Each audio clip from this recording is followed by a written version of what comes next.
Olá a todos, vamos hoje para mais uma aula de laboratório da disciplina Qualidade da Água. O parâmetro que hoje iremos demonstrar é a DQO, a demanda química de oxigênio, uma medida indireta da matéria orgânica. O princípio do método consiste em avaliar e monitorar o consumo que uma amostra provoca numa solução de dicromato, de um agente fortemente oxidante. Esse agente fortemente oxidante, o dicromato, ele será tanto mais ou menos consumido na análise em função da maior ou da menor quantidade de matéria orgânica. O interessante é que a análise de DQO, uma análise extremamente importante para o saneamento, ela possui uma correlação muito íntima com um outro parâmetro, uma outra medida indireta da matéria orgânica, a demanda bioquímica de oxigênio, a DBO. Na demanda bioquímica de oxigênio, na DBO 520, o princípio do método é o monitoramento do consumo de oxigênio. Temos um OD inicial, temos um OD, um oxigênio dissolvido, final. Dessa diferença traduz-se a DBO. Na DQO, nós temos uma concentração de dicromato inicial, teremos uma concentração de dicromato final. Dessa diferença se traduzirá a DQO. Tanto DBO como DQO não medem, portanto, diretamente a matéria orgânica. Medem elementos que variam de acordo com a existência dessa matéria orgânica. E ambas podem ser expressas na forma de miligramas de oxigênio por litro, o que permite uma íntima relação entre DBO e DQO. Vejamos, uma DBO ela pode ser expressa em 200 miligramas de oxigênio por litro. Uma DQO ela pode ser expressa, por exemplo, 300 miligramas de oxigênio por litro. Como as unidades de medida são as mesmas, eu consigo relacionar a DBO com a DQO. Isso permite tentar solucionar alguns inconvenientes em ambas as análises. Primeiro, a DBO é uma análise muito demorada. Como vimos aí, é a DBO 520, são 5 dias a 20 graus. Demora 5 dias para se ter o resultado. Na DQO, por outro lado, em 3, no máximo 4 horas nós temos o resultado. Então é uma análise muito mais rápida. Na DBO, nós temos a medida exclusivamente da matéria orgânica biodegradável, já que são micro-organismos que farão essa degradação. Na DQO, o produto químico, o dicromato, ele não quer nem saber se é facilmente, se é difícil, seja lá o que for. Se for oxidável, ele vai oxidar. Então a DQO, ela mede qualquer tipo de matéria orgânica. Muitas vezes isso não é interessante, nós precisamos saber só a parcela biodegradável, já que é ela que é importante no processo de tratamento. Então vejam só, de um lado nós temos uma análise que demora muito, mas oferece um resultado que vai ao encontro daquilo que precisamos, que é a medida da matéria orgânica biodegradável. Do outro lado nós temos uma análise muito mais rápida, mas que mede tudo, tanto biodegradável como não biodegradável. Isso nos permite utilizá-las de acordo com a necessidade. Para efeito de monitoramento diário, para análise de um sistema, a DQO ela pode ser feita com muito mais facilidade, numa rotina muito mais tranquila. Então eu consigo, na análise de DQO, avaliar como que o meu processo está se comportando diariamente, tendo uma resposta diária. A DBO, como eu só tenho 5 dias, eu posso utilizá-la para consolidar o meu conhecimento no processo, para efeito de avaliação de qualidade do efluente final. Enfim, tanto DBO como DQO possuem os seus prós e os seus contras, que, bem avaliado, faz com que esses dois parâmetros, caminhados juntos, ofereçam muita informação a respeito das características da amostra. É possível, por exemplo, traçar uma correlação para uma determinada água residuária, uma medida histórica, uma série histórica, onde você determina DQO e DBO dessa análise por um longo período, você chega a uma correlação que te permite, com uma análise de DQO, avaliar o quanto você tem de DBO por aproximação. Para esgoto doméstico, por exemplo, essa correlação ela já é estabelecida. A DQO para DBO dá uma relação de mais ou menos 2, ou seja, nós temos 2 de DQO para 1 de DBO. Dessa forma, grosseiramente, se eu tiver um esgoto doméstico com uma DBO de 200 mg por litro, eu posso esperar tranquilamente uma DQO em torno de 400 mg por litro. Resumindo, trata-se de uma análise importante, rápida e que nos permite, em um dia, em meio dia, termos uma informação muito importante que pode impactar no processo como em tomadas de decisões. Agora, feita essa apresentação aí bem geralzona, a gente vai ver aqui todo o aparato necessário para a metodologia ser desenvolvida. Basicamente, em termos de vidraria, nós necessitamos de um balão de fundo chato, de 500 ml, um Erlenmeyer de 250 ml, bureta, suporte universal, pérolas de vidro para auxiliar na dissipação do calor no momento da digestão, proveta que pode ser substituído por uma pipeta volumétrica e dispensadores para nós adicionarmos os produtos químicos. Os produtos químicos, por sua vez, nós temos o sulfato de mercúrio, aproximadamente 1 grama por amostra. O sulfato de mercúrio tem a função de complexar ânions cloreto. O cloreto ele reage com o dicromato, ele é consumido pelo dicromato e isso pode falsear o nosso resultado. Lembram lá, o dicromato, ele não quer saber se é matéria orgânica ou o que é. Se é oxidável, ele vai atacar. E como o cloreto não é matéria orgânica, nós precisamos tirá-lo do páreo. Então nós adicionamos 1 grama de sulfato de mercúrio.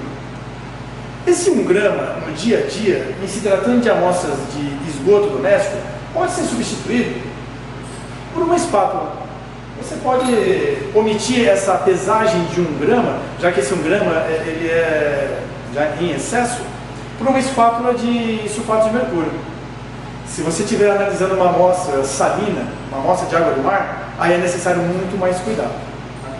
Sulfato de mercúrio nós adicionamos para evitar interferências do cloreto. Dicromato de potássio na concentração de 0,25 normal.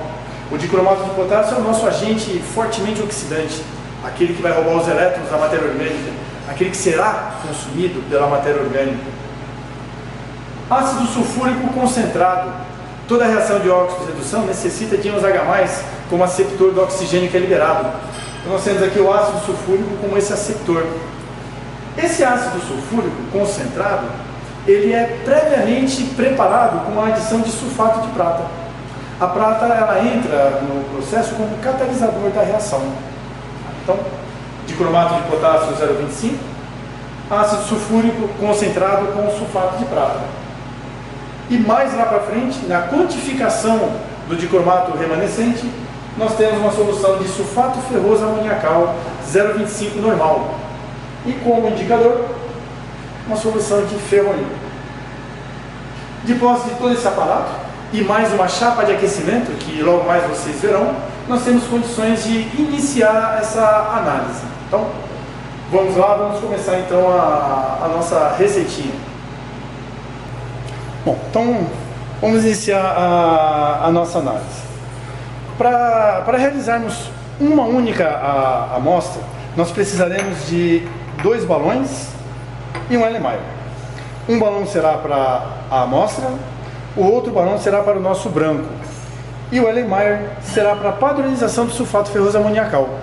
O dicromato de potássio que usamos, ele é um padrão primário, então não é necessário ser padronizado. O sulfato ferroso amoniacal que usaremos para determinação do residual de dicromato é um sal secundário. Ele possui águas de hidratação, então eu não consigo secá-lo para preparar a solução. Por isso a normalidade teórica pode não ser igual à normalidade real. Daí a necessidade de, em todas as análises, nós fazermos uma padronização, até porque o sulfato ferroso amoniacal ele pode ser fotocataliticamente decomposto pela ação da luz e com o passar do tempo ele perdeu um pouco a sua concentração. Para não haver esse perigo, na análise nós fazemos a padronização. Então, se tivermos aí 5 amostras, nós teremos 5 balões para as amostras, um balão para o branco, um Erlenmeyer para o padrão, sempre assim. Existe uma relação de 1 para 2 para 3 entre o dicromato, a nossa amostra e o ácido sulfúrico, de forma que em proporções volumétricas nós teremos então a adição de 25 ml de dicromato de potássio 50 ml da nossa amostra e 75 ml de ácido sulfúrico. Tá? É necessário e interessante que essa ordem seja seguida. Lembrando que nós estamos manipulando o ácido sulfúrico concentrado. O ideal é que essa análise seja feita num ambiente seguro, numa bancada protegida, com um sistema de exaustão para que não ocorra eventual inalação de gases liberados durante o contato do ácido com um meio líquido. Tá? Então, primeiramente, nós vamos adicionar uma colher de pérola de vidro em cada um dos balões volumétricos. Esses balões volumétricos, quando eles estiverem já preenchidos com amostras e reagentes, eles irão para uma chapa de aquecimento, onde ficarão durante 2 horas em constante aquecimento, no refluxo aberto. É necessário, então, que essas pérolas de vidro sejam adicionadas para auxiliar na distribuição do calor e não ocorra uma fervura irregular. Então, nós temos aqui uma colher de pérola de vidro. Vamos adicionar agora o sulfato de mercúrio. Nós temos aqui uma espátula de sulfato de mercúrio.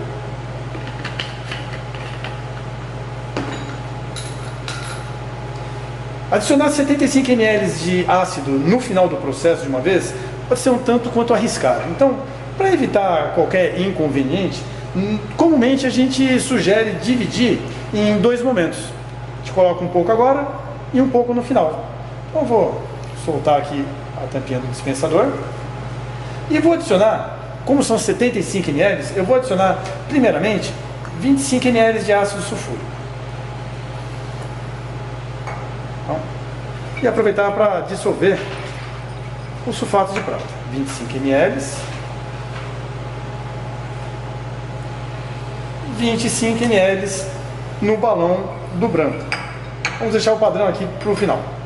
Aqui do lado nós temos um dispensador de dicromato de potássio 0,25 normal, já marcando os 25 ml. Então, vamos adicionar com muito cuidado. Percebam que sai fumaça porque o contato do ácido com o meio líquido é uma reação exotérmica, então libera muito calor. Se a gente colocar a mão aqui, pode ser que se queime, então é necessário que segure aqui no gargalo do balão. Aqui não há o menor perigo. A gente homogeneiza e fazemos a mesma coisa com o balão do branco. Homogeneizamos sempre muito bem. Então já adicionamos 25 de ácido, 25 do dicromato. Vamos agora adicionar a nossa amostra. Aqui nós temos uma amostra de esgoto. Vamos medir 50 ml. Não se esqueçam de checar o menisco na altura dos olhos para evitar qualquer erro. E aí, com muito cuidado, nós vamos adicionar a nossa amostra no conteúdo do balão.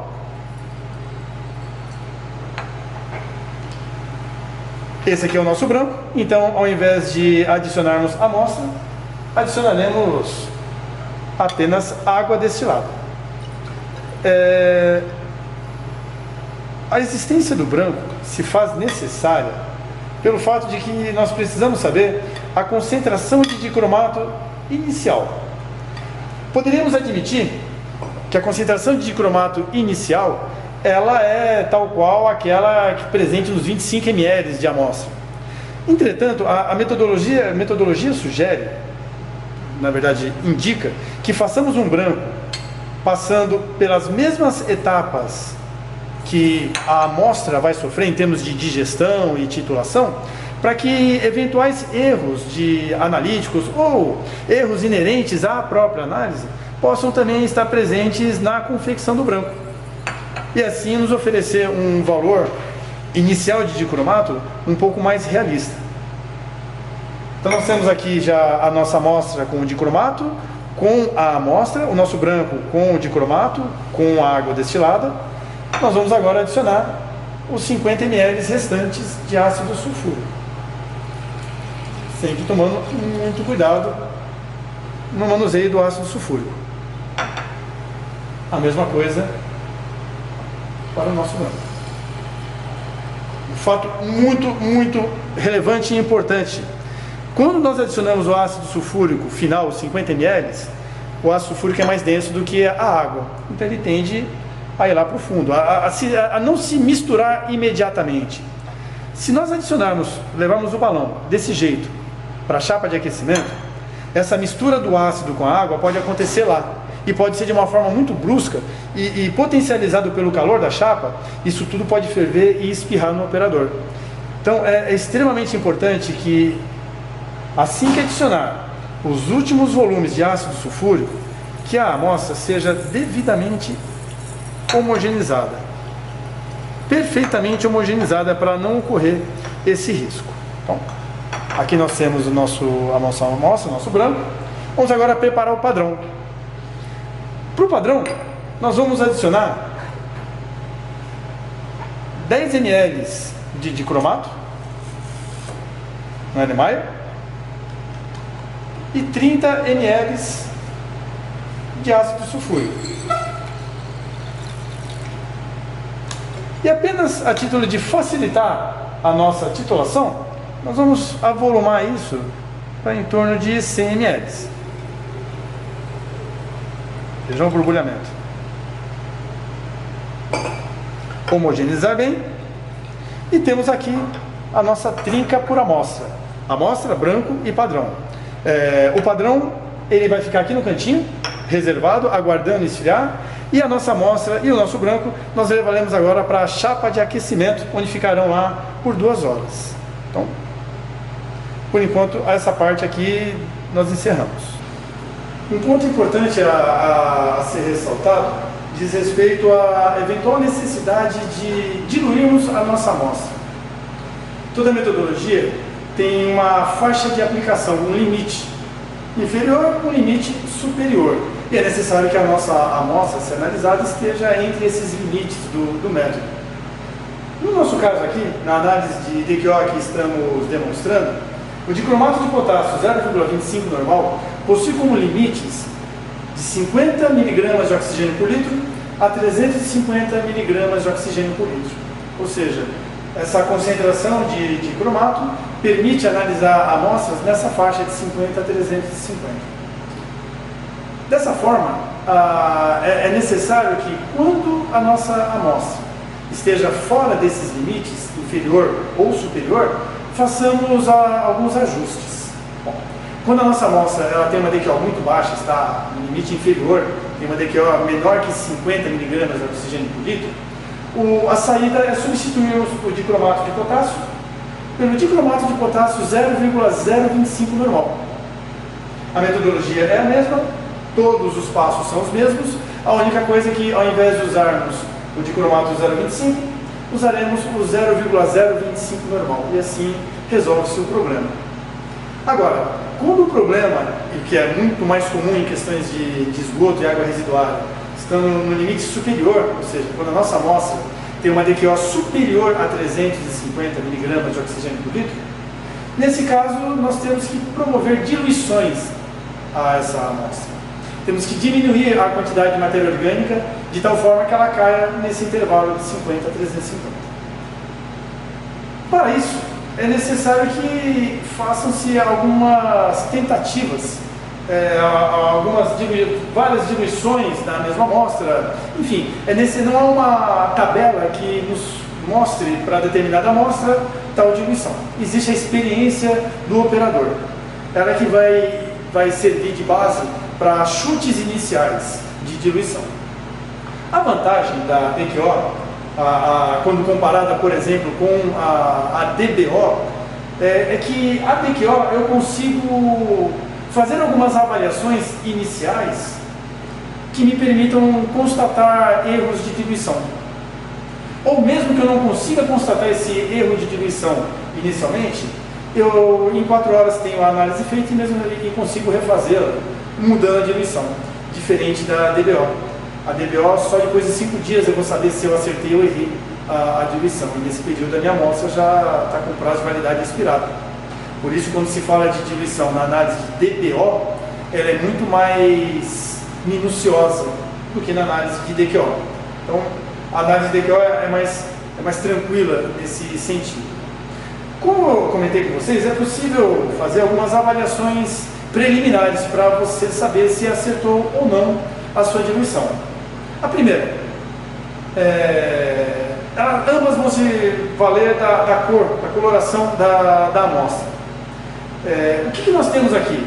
Nós temos o dicromato, que é o cromo mais 6, em meio ácido, com a nossa amostra, com alguma quantidade de material oxidável, material redutor. Então nós temos aqui o agente oxidante e redutores. O dicromato, o cromo 6, quando consumir essa matéria orgânica, ele vai se reduzir para cromo mais 3, que é verde. Bom, nós vamos ter aqui a diminuição do cromo mais 6 e a formação do cromo mais 3. Cromo mais 6 é laranja, cromo mais 3 é verde.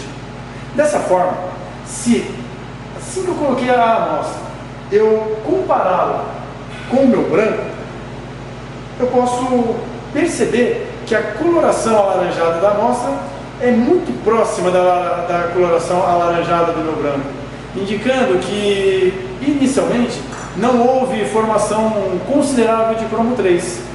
Isso pode ser um indício para que nesse exato momento eu abra a mão dessa metodologia usando o dicromato 0,25 e adote a nova metodologia usando o dicromato 0,025 normal. Eu posso simplesmente arriscar e dar prosseguimento. E no final, quando eu quantificar o dicromato remanescente da minha amostra, aí sim eu vou ter a certeza se essa sobra de dicromato da minha amostra não está muito próximo daquilo que eu tinha inicialmente na minha amostra, quando eu comparar com o que eu tenho no branco.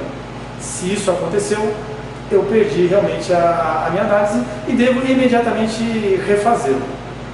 Então, a primeira dica é essa, é comparar. Se as colorações da amostra e do branco estiverem muito próximas, é um indício de que a sua DQO está muito baixinha e você tem que rever ou analisar com mais cautela os resultados para verificar se é ou não necessário uma mudança de metodologia. No limite superior, a coisa é muito mais rápida, fácil e escancarada, não há dúvidas, não há o que questionar. Para ilustrar, eu vou colocar aqui o dicromato e vou colocar aqui o ácido sulfúrico. Apenas para ter o cromo 6 em meio ácido. E vou adicionar aqui uma solução, uma alfa DQO. Vejam só. Coloração verde. Está certo que aqui nós exageramos para reforçar para vocês que estão vendo como pode se chegar.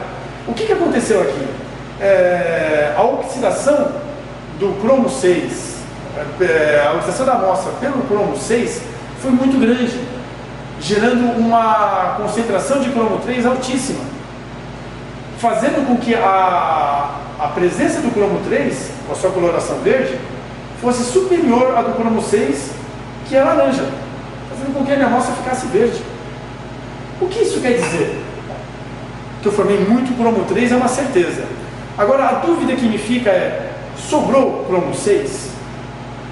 Possivelmente, se sobrou, foi muito pouquinho.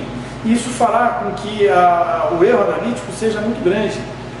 Isso faz com que eu tome a decisão imediata de perceber que eu preciso diluir a minha amostra, antes de levar para a continuidade do seu aquecimento.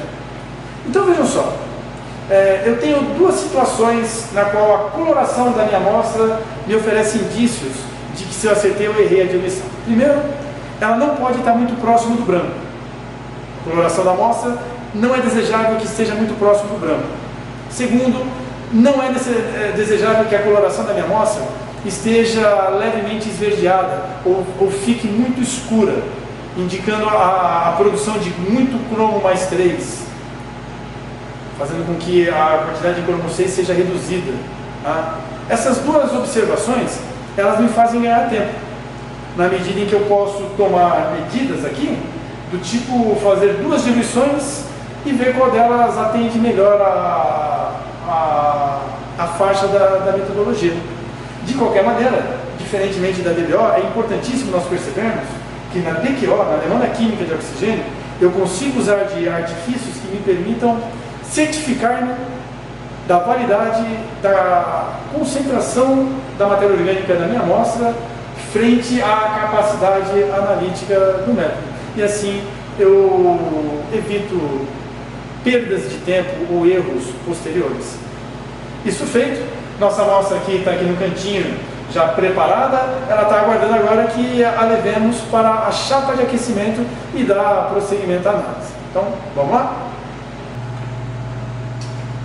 Bom, vamos continuando. Aqui nós temos o nosso Soxhlet, uma chapa de aquecimento, onde nós temos a passagem de água corrente, para que ocorra a condensação da amostra e ela possa ficar aqui em constante aquecimento por 2 horas. A gente vai acoplar aqui no condensador, Friedrich, a amostra, o branco. Vamos abrir a água, certificar-se de que ela está passando pelo condensador e colocar o aquecimento em sua potência máxima para iniciarmos o quanto antes o processo de digestão. Daqui a alguns minutinhos, essas amostras, o seu conteúdo começará a entrar em ebulição e a partir desse momento nós contaremos 2 horas. Então veja, durante 2 horas o dicromato, o cromo 6, ele estará no meio ácido, catalisado pela prata, com calor, com tudo que favorece para que ele possa oxidar toda a matéria orgânica aqui presente.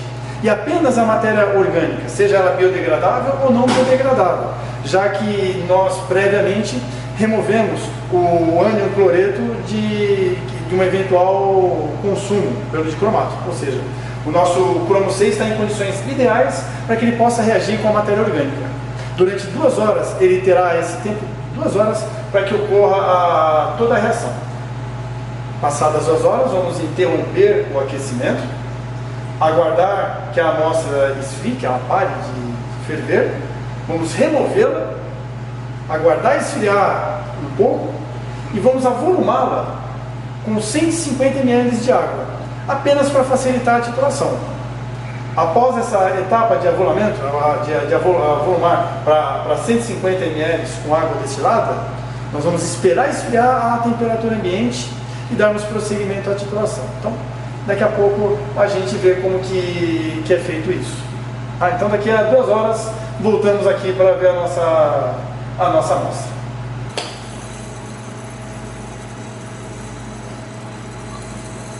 Passadas as 2 horas, todo o dicromato e matéria orgânica passível de serem reagidos já aconteceu, toda a reação já se processou. Nós vamos interromper o aquecimento e aguardar agora que a temperatura comece a baixar para que nós possamos manusear com mais segurança. Quando a fervura parar, nós vamos remover do Soxhlet e acrescentar 150 ml de água destilada. Aguardar esfriar completamente a temperatura ambiente para procedermos à titulação. E é importantíssimo isso. A titulação ela só pode acontecer quando a temperatura estiver a temperatura ambiente, porque o indicador, o ferroim, ele sofre influência pela temperatura. Então a gente não vai conseguir bons resultados se a amostra estiver ainda um pouquinho quente. Então, desligado, vamos aguardar um pouquinho e daqui a pouco remover e dar prosseguimento à análise. Estamos aqui agora com a nossa amostra, já devidamente digerida, e a temperatura ambiente. Basicamente, o que nós temos aqui? Qual é a condição do interior desse balão? Nós não temos mais matéria orgânica, nem biodegradável, nem não biodegradável, de difícil biodegradabilidade. Toda a matéria orgânica aqui presente supõe-se que tenha sido consumida pelo dicromato. E, portanto, é de se esperar que tenhamos aqui um residual de cromo mais 6. Por isso o balão está meio alaranjado. Né? Então, o que nós queremos agora? Saber o quanto sobrou aqui de cromo mais 6. Para isso, nós faremos a titulação com sulfato ferroso amoniacal. Essa titulação, para nós conhecermos o ponto final dela, nós usaremos o indicador ferroim. O ferroim, ele é um indicador feito com ortofenantrolina e traços de ferro mais 2. A ortofenantrolina, em presença de ferro 2, assume uma coloração avermelhada, que vai ser extremamente importante na identificação do ponto final aqui da reação. Vamos ver. A gente vai adicionar aqui 6 gotinhas aproximadamente. 6, 7 gotinhas, enfim, algumas gotas de ferrolim e misturar.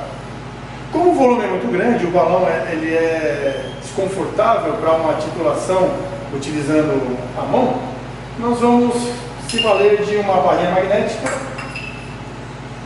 e um agitador magnético para promover a mistura. Então nós temos aqui a nossa amostra. O que estamos fazendo para a nossa amostra, faremos também para o branco e para o padrão. O branco e o padrão nos permite ter uma ideia do volume que gastaremos na titulação. Por quê? Veja, a concentração do sulfato ferroso amoniacal presente aqui na bureta é idêntica à concentração do dicromato de potássio utilizado na análise. Ambos são 0,25 normal. É claro que a normalidade do sulfato ferroso amoniacal será aferida na padronização. Mas se tudo foi feito direitinho, se o reagente é novo, a pesagem foi feita com todos os cuidados, o preparo, enfim, tudo devidamente bem conduzido, podemos dizer que a normalidade do sulfato ferroso amoniacal será 0,25, ou algo muito próximo de 0,25 normal. Enfim, vamos admitir momentaneamente que a concentração do dicromato e do sulfato ferroso amoniacal seja 1 para 1.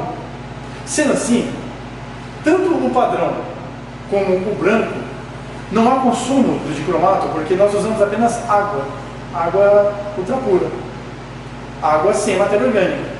Logo, o volume gasto de sulfato ferroso amoniacal na titulação, a determinação da concentração de cromo 6 presentes no branco e no padrão, tem que ser volumes parecidíssimos com os volumes iniciais de dicromato. Ou seja, se no branco eu adicionei 25 ml de cromato, eu devo gastar algo muito próximo a 25 ml de sulfato ferroso amoniacal. Se no padrão eu utilizei 10 ml de cromato, eu devo gastar na titulação algo muito próximo de 10 ml. Tanto no branco como no padrão, quando esses volumes se separarem muito, a diferença começar a ser perceptível, indica que algo não está sendo muito bem conduzido. O sulfato ferroso amoniacal, por exemplo, ele pode estar velho, necessitando ser repreparado. Tá? Fora isso, via de regra, tanto no branco como no padrão, os volumes de sulfato ferroso sempre serão na mesma ordem de grandeza dos utilizados no começo da análise pela adição de dicromato de potássio. Já aqui na nossa amostra, nós não temos como inferir o quanto gastaremos de sulfato ferroso, porque a princípio, óbvio, nós não sabemos o quanto sobrou de cromo 6. Daí a importância do ferrolim adicionado para nos dizer quando que a titulação acaba. Aqui nós temos ferro mais 2. Na medida em que nós iniciarmos a titulação, em que eu abrir aqui a torneirinha, vai cair ferro 2. Esse ferro 2 será imediatamente consumido pelo dicromato de potássio, pelo cromo 6, sendo oxidado a ferro 3. Então, cai ferro 2, tem dicromato, vira imediatamente ferro 3. Continua a titulação, cai ferro 2, tem dicromato, vai para ferro 3. E assim vai. Até o momento em que eu deixar cair uma gota do ferro 2 e não tiver mais cromo 6 aqui na solução. E esse ferro 2 poderá ficar livre em solução. Esse ferro 2, livre em solução, pela ausência total de cromo 6 no meio, faz com que o ferroim assuma uma coloração avermelhada, desloque o equilíbrio do ferroim para uma cor vermelho tijolo, indicando assim que a titulação chegou ao seu final, ou seja, indicando para mim que eu não tenho mais cromo 6 livre em solução e que eu posso interromper, medir o volume gasto e aplicar esse volume no cálculo para a DQO. Então, o que a gente vai ver agora aqui é uma interessante mudança de coloração durante a titulação, porque na medida em que o ferro 2 cai, é oxidado a ferro 3, o cromo 6 é reduzido a cromo 3, o cromo 3 é verde. Então a gente vai ter uma mistura de cores, laranja, verde, um predomínio do verde, até chegar um momento em que o cromo 6 não é mais presente e a coloração vermelho tijolo se faz presente em função do ferro íon. Então, vamos ver aqui como que é essa mudança de coloração na nossa titulação. Bom, então vamos começar a nossa titulação.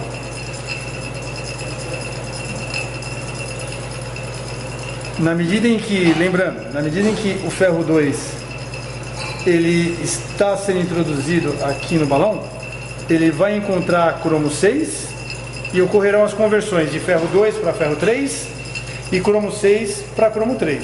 O ferro se oxida, o cromo se reduz. Na verdade, o ferro aqui o ferro 2 no titulante, ele está nada mais nada menos fazendo as vezes da matéria orgânica. A mesma coisa que aconteceu lá na digestão. A matéria orgânica ela era oxidada pelo dicromato. Aqui é o ferro 2 que está fazendo isso, de uma forma controlada pela titulação. É possível verificar que a coloração laranja ela já não é mais perceptível, porque em função da adição de ferro 2, uma parte considerável do cromo 6 está virando cromo 3, que é verde.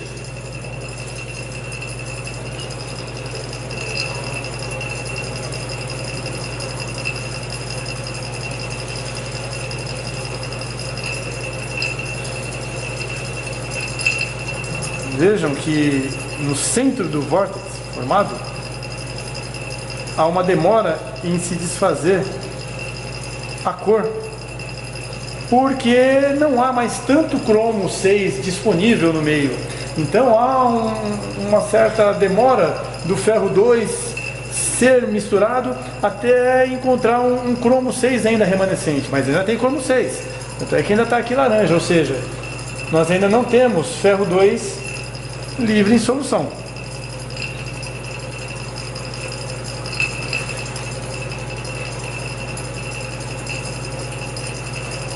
À medida que a titulação vai prosseguindo, cada vez eu tenho mais cromo 3.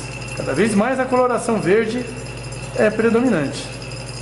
E nesse meio tempo, todo o ferro íon presente está incolor. Ele não está participando aqui do processo de formação de cor. Porque nós ainda não temos o ferro 3.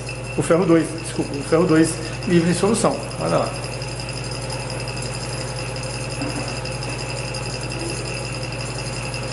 Cada vez há uma demora um pouco maior em termos uma homogeneidade na cor após a mistura. O centro ele fica um pouco mais escuro porque lá no centro o ferro 2 mantém-se como ferro 2 por alguns segundos até encontrar cromo 6 e ser oxidado a ferro 3 e o ferro íon novamente some.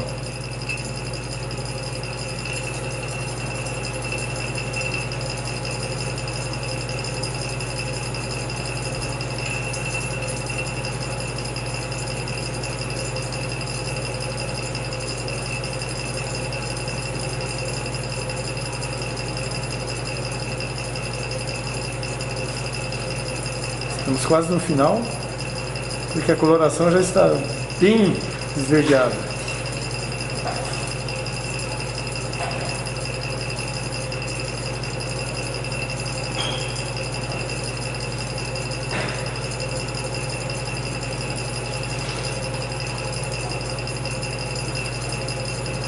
Agora é necessário um pouco de cautela para que não se passe do ponto final. Porque cada vez mais agora há uma demora no ferro 2 em encontrar cromo 6 remanescente.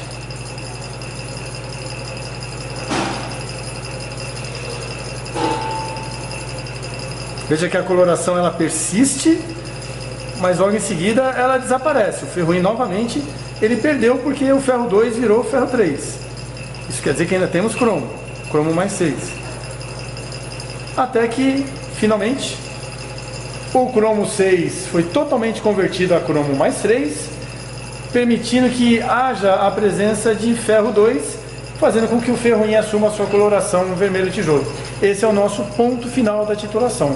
Agora nós vamos anotar o volume gasto na amostra, fazermos esse mesmo procedimento para o branco, esse mesmo procedimento para o padrão, e de posse desses três valores, volume gasto do branco, amostra e padrão, substituirmos a fórmula e podemos calcular o nosso valor de DQO. Então, dessa forma, concluímos a titulação. A coloração do ferroim se fez presente, indicando o final da titulação. Esse mesmo procedimento, quer dizer, a adição do ferroim, a titulação, até essa coloração, deve ser feito para o branco e para o padrão. E assim, de posse desses três volumes, volume gasto na titulação do branco, do padrão e da amostra, nós conseguimos calcular o valor da DQO.